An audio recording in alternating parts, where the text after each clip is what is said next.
Aga nüüd Ühepuu-Lootsik ehk Haabias on Pärnu ja Viljandi maakondade piirile jääva Soomaa sümboliks. Möödunud aasta lõpul me lugesime uudist, et Ühepuu-Lootsiku ehitamine ja kasutamine Soomaal kanti UNESCO kiireloomulist kaitset vajava vaimse kultuuripärandi nimistusse.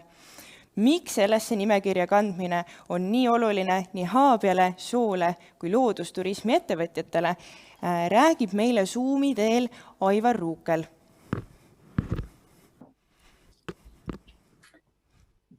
Tervist! Tere Tartu! Loodan, et mind on kuulda. Ja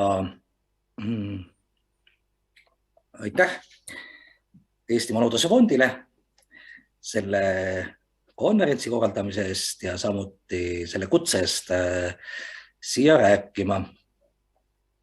Kahjuks ei saanud Tartusse tulla, ehkki see oleks olnud väga lahe 2 päeva seal viibida oma kunagises tudengi linnas.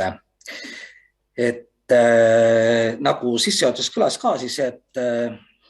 teemaks on siis Soomaa selline Soomaal säilinud ühest puust veesõiduk, mida tegelikult on ehitatud üle Eesti, aga ta on siin nagu sellise viimase mohikaanlasena ka täna alles ja siis selle siis kandmine vaimse kultuuripärandi ülemaailmsesse nimistusse. Et miks see siis kõik on nagu oluline ja kuidas see märgaladega seondub. Et Soomaa ongi siis üks, eks ju, Eesti Ramsari aladest. Et täna me tähistame 51. aastapäeva sellest kõige suuremast võib-olla ka täna ülemaailmsest kokkuleppest, mis puudutab looduskaitset ja siin on juba kõlanud nii eile kui täna, et võib-olla see märgade maade siis nagu hävitamine meie poolt on isegi niimoodi ülemaailmselt suurem häda, kui on metsade hävitamine, mis võib-olla Eestis siin täna on nagu kuumem teema. Ja tõsi on see, nii nagu me praegu siin näeme, eks ju, siin Soomaa, need sood, need heinamaad, mis siis aeg-ajalt on Soomaa puhul üle võttud, kuna see veerežiim on siin sellises looduslikus osas, et kogu see märgaladel elamine kohalikele inimestele muidugi ei ole väga mugav, et pigem on see siis seotud selliste ebamugavustega. Ja sellest ka võib-olla see seos selle Ühepuu-Lootsiku kultuuriga, et neid on Soomaal tänaseni siis alles ja et üldse, et kuidas inimesed nagu on selles keskkonnas siis olnud, et sellest ka minu siis võib-olla selle veerandtuline ettekanne. Ja ma väga loodan, et lõpuks jääb aega erinevalt siin eelmistest ettekannetest, me saame natuke arutada. Võib-olla isegi me lappan oma slaidid kiiremini läbi ja spetsiaalselt jätan aega rohkem siis selliseks küsimuste, vastuste ja arutelu asjaks. Et sellisest maa parandamisest ja maa harimisest on siin olnud juttu ka täna esimeses 2 ettekandes ja Soomaa võib-olla see tähtsus ongi see, et ta on selline harimatu kant,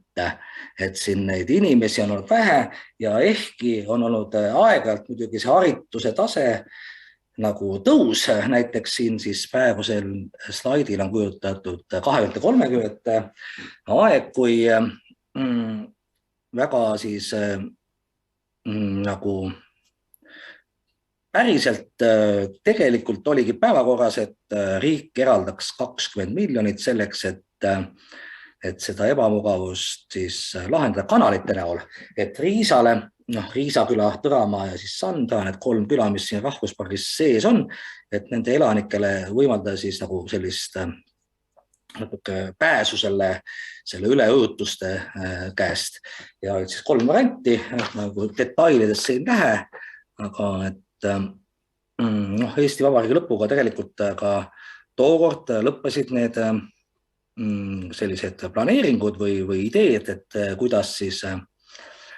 seda sellist märga olukorda siin nagu leevendada. Ja nüüd Eesti Vabariigi saabudes olid juba hoopis teised tuuled ka kolhooside ajal, ehkki seesama kraavitamine nüüd ju nii nagu üle terve Eesti on ka leidnud aset Soomaal ja kraave on veetud nii soodesse kui metsadesse, põldudele. Samuti siis nüüd juba viimasel võib-olla siis 5–10 aastal neid kõike jälle suletud, neid kraave, siis võib-olla niisugune märgiline seos selle sama ühepulootsiku ja kogu selle kultuuripärandi sellise erilise kohaga, kus siis selline harimatu maa nüüd siin asub Eestis, üks sellisest võib-olla vähem asustatud piirkonnast, oli kuulumine siis põlislooduse võrgustiku pannparks. Seda võrgustikku küll enam ei ole, aga just, et seesama siis Euroopa selline wilderness, mida eesti keeles me siin tõlgime siis põlisloodus või vastandina siis selle haritud maale, eks ju, võiks öelda, et harimata maa võrgustikule, et sinna Sooma kuulus tegelikult tervikuna, et ütleme just tänase päeva kontekstis ka, et kui me räägime siin soodest, siis me räägime üleujutustest nendel jõgedel, eks ju ka jõed ja nende rannad on märgalad, need heinamaad, mis sinna kuuluvad, need metsad, mis samuti on siis tegelikult regulaarselt üleujutud, et millest seesama ühepulootsiku väärtus ongi või miks ta on väärtuslik, on see, et ta on nagu meile inimestele siis nagu mingi selline vahend või nagu mingi siis meie kultuurist tulenev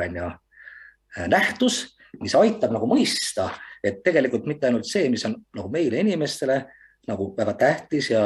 kuidas me saame seda loodust nagu enda jaoks, eks ju, kasutasin,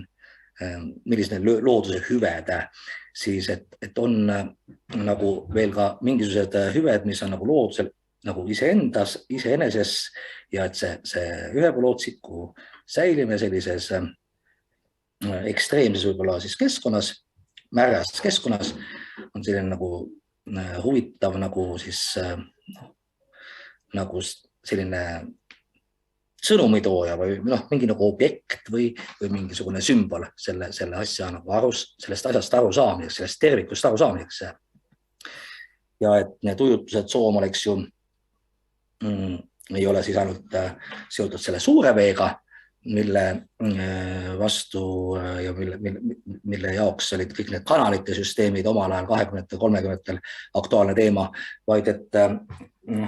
eelkõige just ta siin siis tänases päevas, aga samas ka läbi aegade, ütleme, on see langenud kokku teilt kõigi 4 aasta ajaga. Et see 5 aasta aega või 5 aasta aeg, see ei ole siis meie mingi turismiettevõtte turundus selline looming,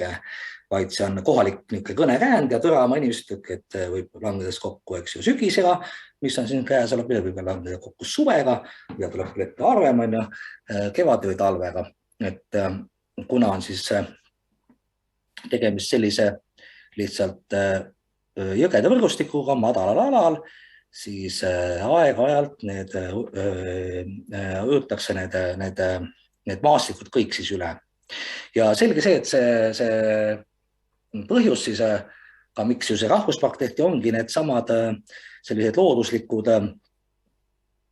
iseenesest juba toimivad tänaseni süsteemid,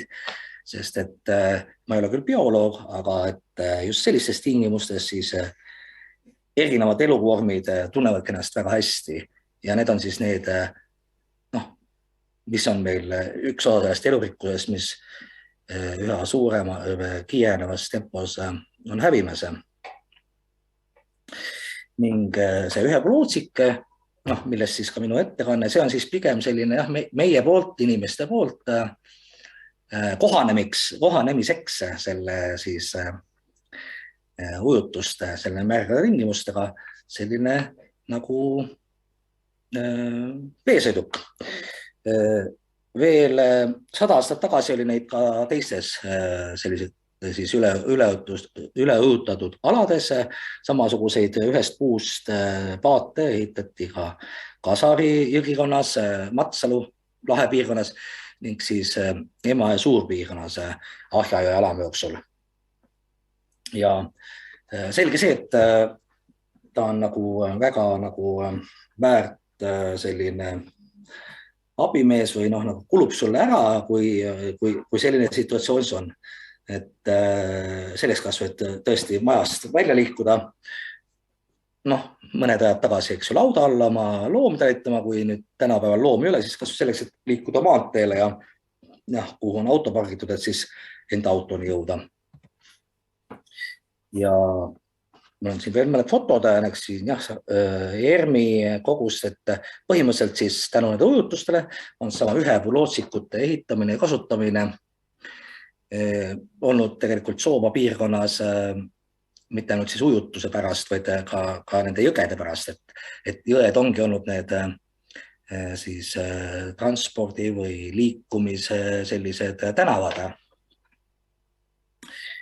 Ja tagasi sinna 2 ilmasõja vahelisse aega, siis kulusid ära, eks igal pool, sealhulgas, et teha sellist ajutisi sildu või ütleme, kui nüüd siin see pilt on nagu hiljem, et Karusküla-talus Tripsila puhul, et ikkagi, et sa saaksid seda kasutada sellistel, tõsi, aastast võib-olla 1 või 2 nädalal, aga nendes oludes, kui ta siis sind on tabanud. Ja nagu siin kirjutab siis Riisa külast Mihkel Riis, 35. aastal siis minu kodukohas on nii kaugele, kui suulised mälestused tagasi ulatuvad ja praeguni veel tarvitusel olnud peaaegu ainult ühest puust välja tõotud lootsikud. Et tekib selline küsimus, et kui kaua siis need lootsikud siin Soomaal on kasutusel olnud või et millal see kõik nagu,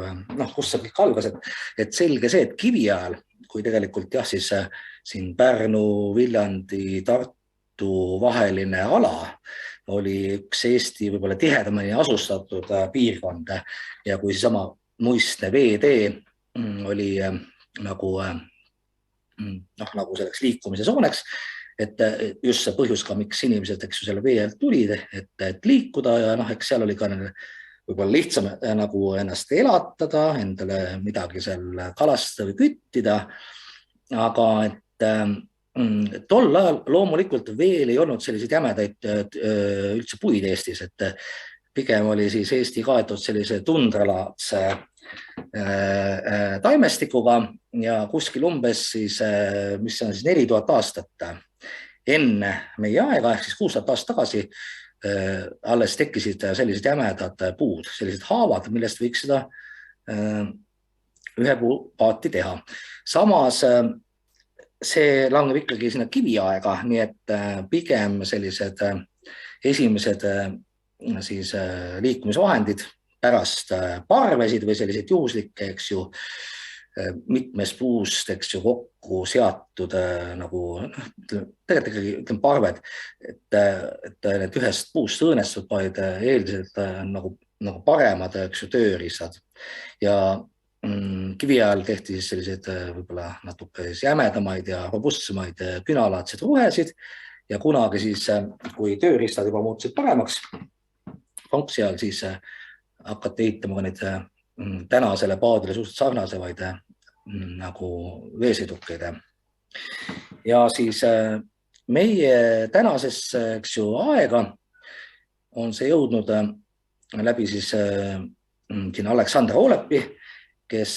oli üks tuntumaid paadimeistreid just siis enne viimast sõda ja vahetult ka pärast seda ning tema õpilased Jaan Rahumaa ja Jüri Lükke, kes seda nagu meile viisid. Meie siis nagu tänaseid paadijaid õpetasid. Et lisaks on siin küll ka üks erand, keda siin pildil ei ole, Martin Tolberg, kes siis oli õpetajaks Kaido Kamale. See oli siis veel omakorda üks 10 aastat enne seda, kui siin uue vabariigi alguses, kui tekkis selline renessanss ja erinevad seltskonnad, kes tulid ja üritasid ühepuupaadi tegemist õppida siis nende Jaan Rahumaa ja Jüri Lüki juures. Et 96. kuni 2000. aastani siis meie talus Saarisuse toimusid sellised laagrid. just selle tänase konverentsi kontekstis on hea siin meenutada, et selle laagri korraldamise mõtted me arutasime koos Roberto Etienniga, kes oli siis tol ajal Elfi tegevjuht ja et juba aasta varem me üritasime saada sellisele ühepuupaatide kursusele rahastust Euroopast, siis selline fond nagu REC, ma ei tea, kas see täna on olemas, aga kahjuks ei nagu, me saime negatiivse vastuse, kuna see meie taotlus sisaldaski kogu seda kultuuri poolt, seda ühepuupaatide ehituse ja nende oskuste edasiandmist, aga selle fondi prioriteedid olid tegelikult seotud elurikkusega tollal, aga siis me tegime järgmisel aastal selle asja üheskoos ära, ilma siis selliste mingiste väliste rahastajatega. Ja nüüd on siis tänaseks päevaks pärast nende selles eelmise põlvkonna meistrite lahkumist on siin meil 5, 6, 7, 8 inimest, see sõltubki sellest,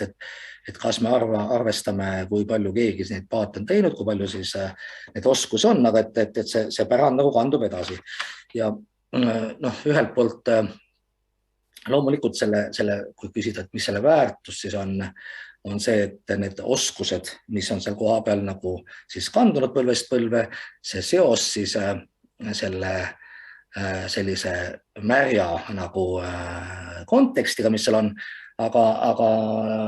mitte vähe tähtis ei ole tegelikult ka see, et selleks, et saada siis vastava üldse suurusega materjali, ehk siis puitu, ehk siis haavatüve, mis on piisavalt jäme, millest siis seda tüve saada, et siis see ei saa nagu niukseid siis haavapuid, mis on Eestis laialt levinud puulik, me ei leia siis metsades, mis on nagu majandatud sellise tänase võib-olla metsamajandusliku rütmi nagu raames, ehk siis, et need puud võiksid olla vähemalt 70-80 aastat vanad, selleks, et nad oleksid saavutanud piisava jämeduse, mis on nagu tegelikult topelt sellest, mis nagu see raieküpsus nagu siis metsamajanduslikus mõttes haavikutes saab. Ja selle pildi te näetegi, ma pikalt ei räägi praegu, eks ju, sellest haab ja ühepuupaadi ehitamise tehnoloogiast, aga kui see paat on sealt niisuguseks sigarõus välja voolitud, siis seest tühjaks õnnestus, siis see kolmas protsess on nagu selle parraste laiali ajamine või tule ja veega ehk siis laotamine, mis on selline just ka tehnoloogiliselt selline, võiks öelda, et inimoskuste või meie kultuuri selline üsna nagu äärepealne nagu saavutus, et kui me oleme siin nüüd ka just selle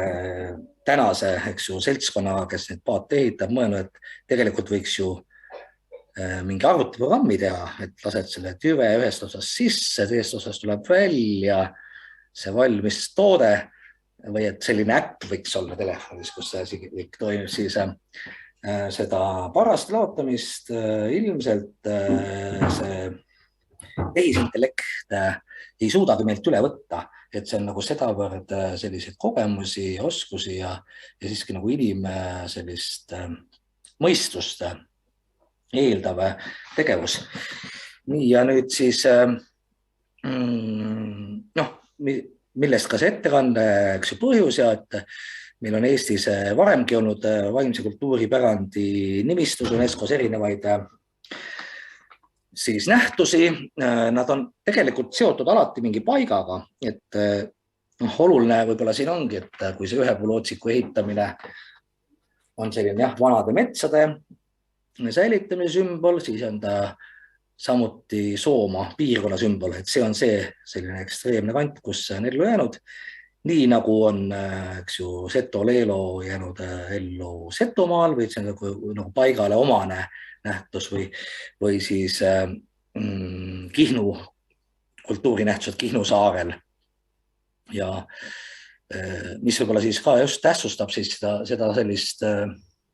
ühepulootsiku sinna kandmist on see, et jah, et kui näiteks Ramsari alasid Eestis, eks ju, on mingi pea 20 ja siis on meil erinevaid igasuguseid muid rahvusvahelisi võrgustikke, kuhu kuulub nii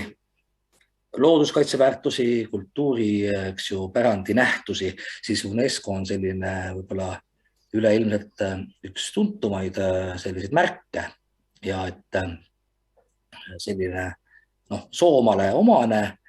märk, mis see lootsik on, et ta siis nagu asetub samasse ritta selliste just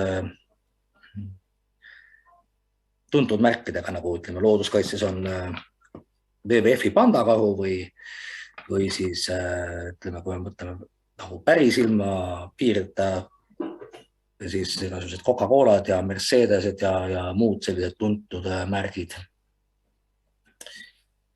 Et mul on nagu hea meel jälgida, et ma olengi saanud 4 minutit enne siis seda oma aega, oma juttu räägitud. Aitäh veel kord ja mul on hea meel igast küsimuste üle ja arutelu üle, aga mul on nagu üks küsimus on veel selle seltskonnale, kes võib-olla praegult kogu seda asja siin jälgib, seda konverentsi, et teatavasti sellel aastal me tähistame 100 aastat, kui Sooma ning samuti Lahemaa esimest korda ilmusid nagu Eesti maakaardile, et ei ole Lahemaa ega Sooma puhul tegemist mingisuguse etnilise piirkonnaga, ei ole tegemist mingi administratiivse piirkonnaga, vaid tegemist on siis 100 aastat tagasi Kraanö poolt avaldatud Eesti esimese loodusmaastike jaotusega. Mina ei usu, et Kraanö, kes oli rootslane, Soome rootslane, ise mõtles need 2 toponüümi välja ja jube lahe oleks, kui meil tekiks mingisugune väikene niisugune uurimine ja arutelu, et kes siis võiks olla ristiisa Soomaa puhul ja Lahemaa puhul. Et selline üleskutse nagu ja siis võib ka seda muidugi kohe katta, aga meil on terve aasta seda teemat aega lahata. Suur tänu!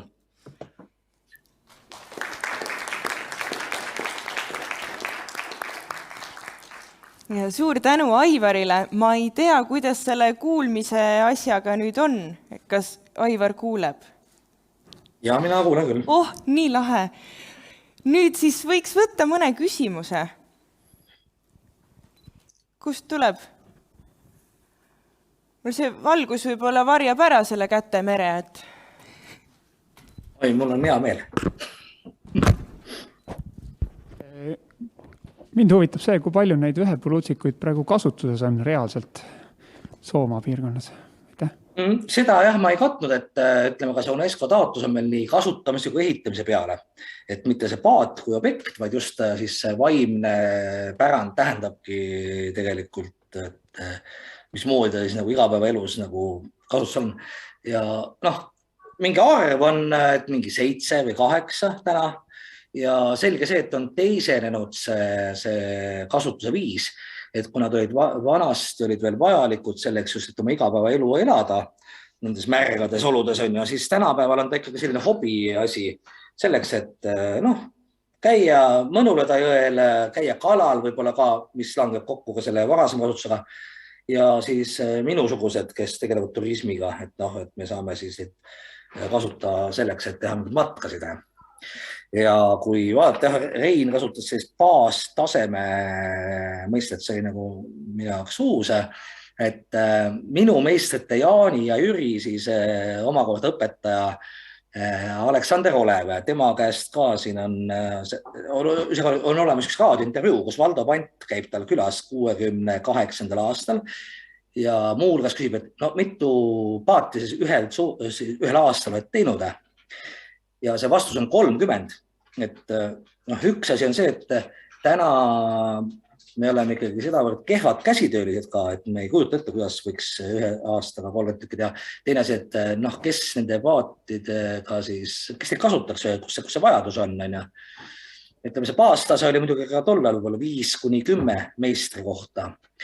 Ja et kui me täna siis suudaks seda tõsta mingi 1-2 lootsiku peale, et ütleme, igaüks nendest 5-6 inimesest teeks iga aasta, ma ei tea, paar lootsikut, siis oleks see oleks päris hea. Aitäh! Kas on veel kiireid küsimusi?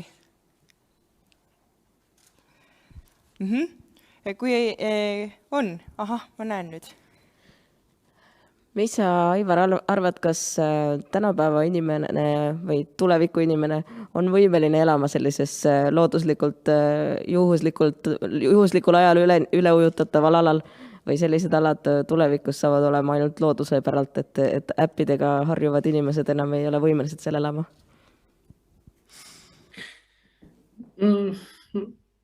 Ma ei ole ju loodusteadlane ja ma ju ei tea, mida see kliima siis muutus on või see soojenemine võiks tegelikult maailma mere mõttes kaasa tuua. Aga siin see, et näiteks muistne Emajõgi, mis oli siis tunduvalt kõrgem, ta voolas Peipsist Pärnusse, Pärnu lahte, et see võiks kunagi taastuda, eks ju, et millal see on, elame, aga võib-olla ei näe, aga meie siis järglased seda näevad, et selline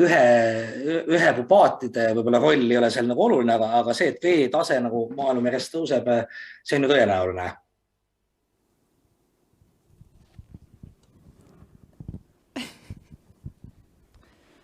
Minul on üks selline praktilisem küsimus, et sa ütlesid, et sa oled viinud kas turiste sinna jõe peale või oled ise käinud niimoodi, et on hea ja mõnus mõne jõe peal liikuda. Aga sa oled läinud ka näiteks Marjule, et sa tead, et kuskil seal soosüdamikus on mõni selline koht, kuhu muul moel ei pääse kui ainult tänu Haabjale ja siis oled läinud näiteks Jõhvikale või Murakale. See on tavaline, sest et ega neid sildasid ongi ju siin vähe ja teid on ka endiselt ju nagu ainult mingi paar tükki, nii et kui sa tahad vähegi sellistesse vähem käidavatesse rabarindadesse jõuda, siis paadiga sinna minek on tavaline asi, täna ka. Aitäh, Aivar! Ma arvan, et jah. Et vist ei hakkab küsimuste aeg otsa saama, ma oleks tahtnud küsida, et siin ettekandes tuli ka ju juttu ja see on ilmselge, et selle lootsiku valmistamiseks see puu peab olema oma vanuses ja läbimõõdus, et mis see seis praegu nagu on, et kuidas nende puudega on neid võtta ja mis sa arvad, et kas see UNESCO pärandi nimekirja võtmine kuidagi aitab siin osas midagi ikkagi ka reaalselt ära teha? No me ju ei ehita neid paate ka mingites suurtes kogustes, on ju. Nii et ma küll seni ei saa öelda, et neid on lihtne leida, aga asi on nagu rohkem suhtluses. Et kui suhelda ümbruskonna siin metsaomanikega, siis mina ei ole pidanud neid kuskilt kaugelt vedama, et see on ikkagi nagu 20 kilomeetri raadiuses iga-aastane teema. Et mis ei tähenda see, et ühel hetkel võib-olla neid vanu metsi enam ei ole, aga täna nende mõne puu jaoks nagu küll ei saa mingit häirekella tõsta.